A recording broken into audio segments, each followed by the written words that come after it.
Shabbat Shalom.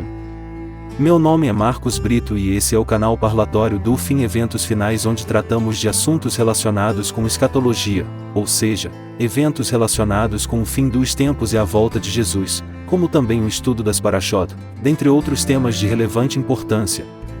Hoje falaremos um pouco sobre a importância de estudarmos as Parashot, que são porções semanais da Torá seguindo o modelo de Israel no deserto, dos profetas, de Jesus, dos apóstolos e de todos os discípulos e seguidores de Cristo na igreja primitiva.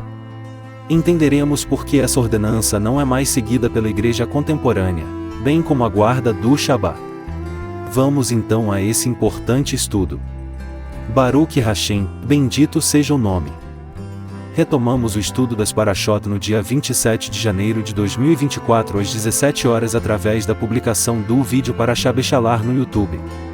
O estudo será publicado sempre no sábado para cumprirmos o Shabat instituído por Deus, de Gênesis capítulo 2 versos de 1 a 3, cumprido pelos os israelitas no deserto com Moisés, conforme Êxodo capítulo 16 verso 23, pelos profetas, livro de Isaías 56 versos de 1 a 8. Por Jesus, Evangelho de Mateus capítulo 4 verso 23 e Lucas capítulo 4 versos de 33 a 38, seus discípulos, Atos 17 verso 2 e todos da igreja primitiva.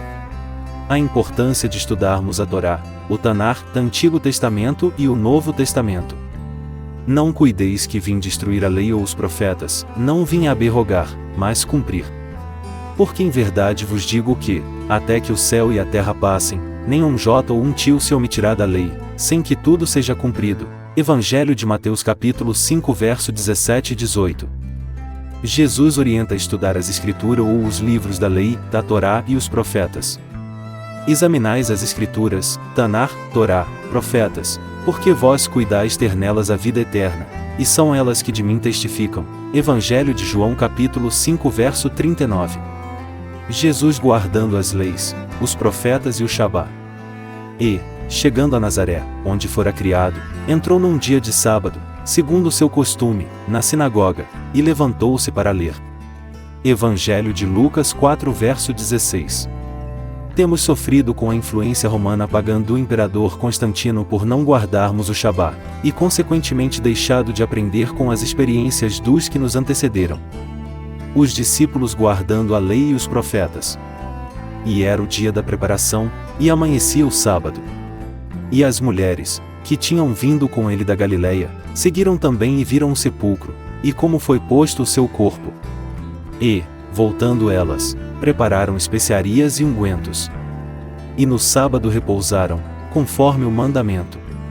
Lucas capítulo 23 versos de 54 a 56. O apóstolo Paulo guardando a lei, os profetas e o Shabat. Mas ele, em sua defesa, disse: Eu não pequei em coisa alguma contra a lei dos judeus, nem contra o templo, nem contra César.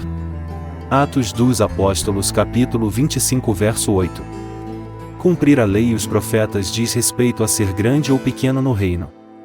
Não cuideis que vim destruir a lei ou os profetas, não vim abrogar, mas cumprir. Porque em verdade vos digo que, até que o céu e a terra passem, nem um jota ou um tio se omitirá da lei, sem que tudo, toda a lei, seja cumprido.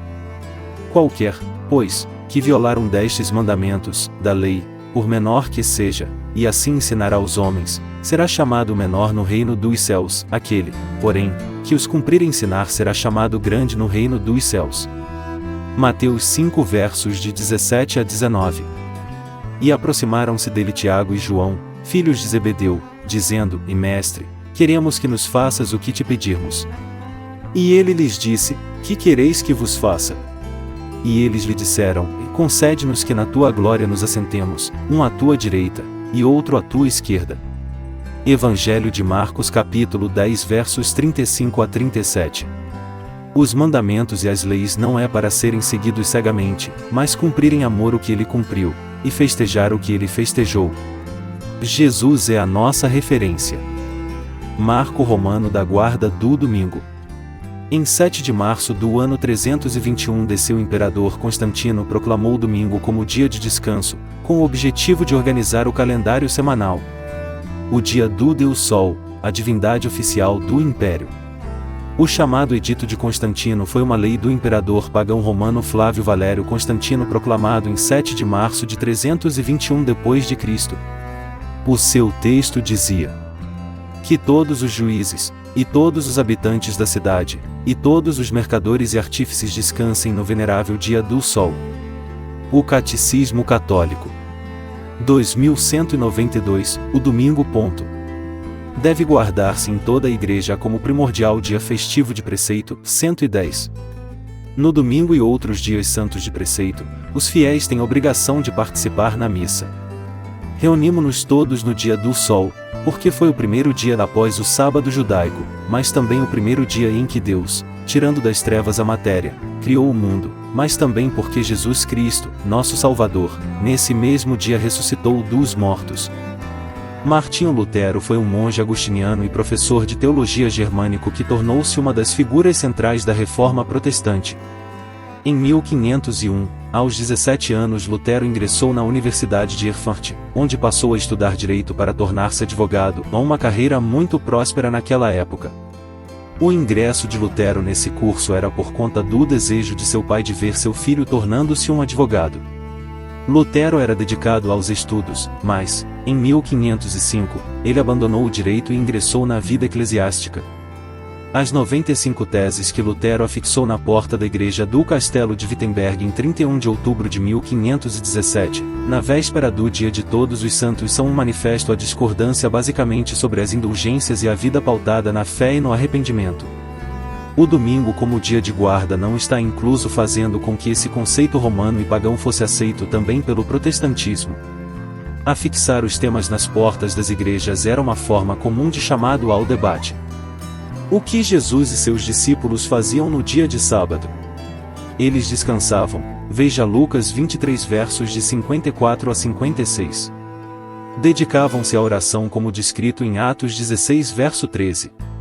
Reuniam-se para ler e estudar trechos específicos das Escrituras, Parashot, que até hoje em dia são lidos no mundo todo pelo povo de Israel simultaneamente na mesma sequência. Veja em Lucas 4 de 16 a 31, Atos 13 versos 14 e 15, Atos 15 de 19 a 21 e Atos 17 versos 1 e 2. Ao final do Shabat, ou seja ao anoitecer do sábado, faziam a Havdalah, que é a refeição de despedida do Shabat que ainda hoje é praticada pelos judeus conforme descrito em Atos dos Apóstolos capítulo 20 verso 7. A quem interessa não cumprir o Shabat ou cumprir cegamente?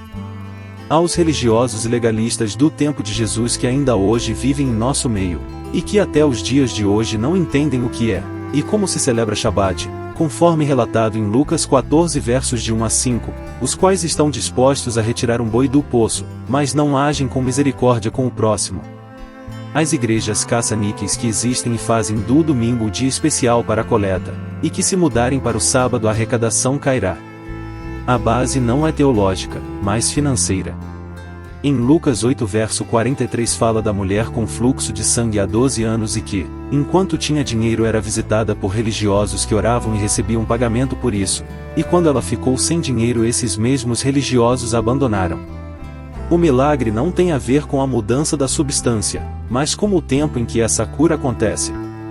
As igrejas protestantes que leem a cartilha da rica Roma, e que tal qual a mãe romana, mesmo sendo protestantes, continuam praticando as chamadas santas indulgências, vendendo o óleo de Israel, fogueira chamada santa, galho da oliveira, e outros artifícios para arrecadarem dinheiro para seus prazeres nada santo.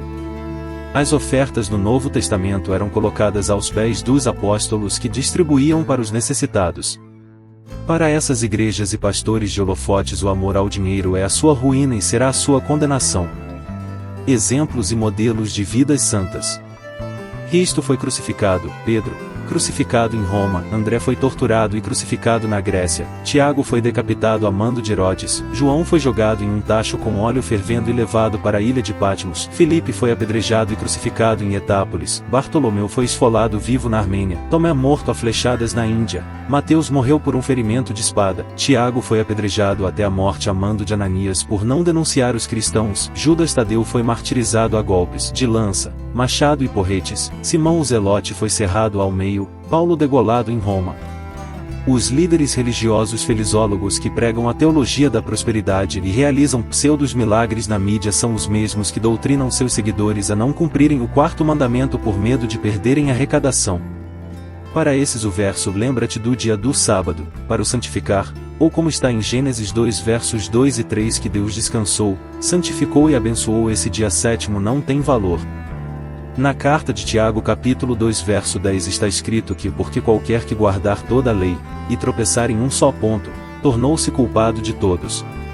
Se alguém pode descartar o quarto mandamento abre-se precedente para os demais, ou seja, se uma pessoa pode desprezar o quarto mandamento pode também desprezar o quinto que é não matarás, bem como os demais. O cumprimento não é para os mandamentos que convém, mas para todos eles.